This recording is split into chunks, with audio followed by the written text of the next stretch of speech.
అందరికీ నమస్కారం. నా పేరు బాలు.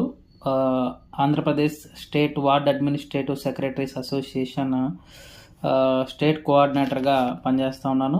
అదేవిధంగా SPSR Nellore joint action committee, సచివాలయ ఉద్యోగుల జాయింట్ యాక్షన్ కమిటీకి ట్రెజరర్గా వ్యవహరిస్తూ ఉన్నాను. అయితే ఈరోజు సచివాలయ ఉద్యోగులు ఇటీవల కాలంలో సచివాలయ ఉద్యోగుల మరణాలను మనం చూస్తూ ఉన్నాము.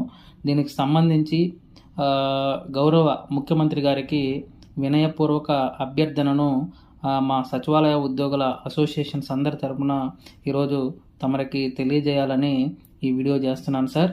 అయితే ఇందులో భాగంగా సచివాలయ ఉద్యోగులు రాష్ట్రానికి వెన్నెముక అని అంటారు. కానీ వెన్నెముకగా పనిచేస్తున్నటువంటి సచివాలయ ఉద్యోగుల పరిస్థితిని ఈరోజు రాష్ట్రంలో ఎవరూ చూడట్లేదు, వారి యొక్క మరణాలను ఎవరూ పట్టించుకోవట్లేదు అనేటువంటి పరిస్థితి ఈరోజు రాష్ట్రంలో కనిపిస్తూ ఉంది.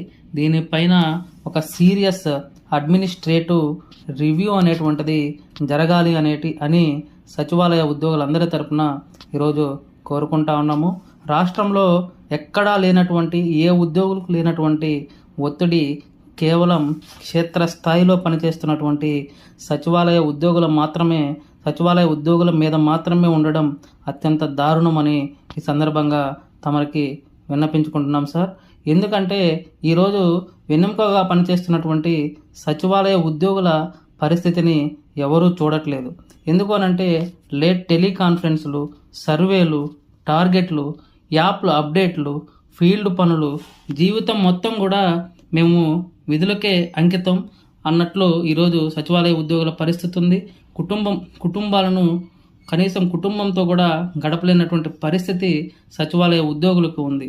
అయితే ఇటీవల కాలంలో చూసుకున్నట్లయితే దాదాపు ఒక 3 నుంచి 6 నెలల వ్యవధిలోనే దాదాపు 20 నుంచి 30 మంది సచివాలయ ఉద్యోగుల మరణాలను మనం చూడవచ్చు. అయితే ఇక్కడ ఒక ఉద్యోగి మరణిస్తే అది ఒక సంఖ్య కాదు, దాన్ని మనం ఒక సంఖ్యగా చూడకూడదు. ఒక ఉద్యోగం మరణిస్తే ఒక కుటుంబం చిన్నాభిన్నం అవుతుంది, పిల్లలు అనాథులు అవుతారు, తల్లిదండ్రులు ఆదరణ కోల్పోయేటువంటి పరిస్థితి ఉంది. అయితే ఈరోజు ప్రధానంగా సచివాలయ ఉద్యోగుల సమస్యలను కానీ చూసుకున్నట్లయితే సార్, ఈరోజు సచివాలయ ఉద్యోగులకి ఎవరికి కల్పించినటువంటి బహుళ శాఖల పనులు, మల్టీ డిపార్ట్మెంట్ వర్క్స్ని సచివాలయ ఉద్యోగుల మీద మోపుతుండడం అత్యంత బాధాకరణం. అదేవిధంగా మల్టీ బాసిజం ఎక్కడ ఏ వ్యవస్థలో చూడలేదు సార్. ఇలాంటి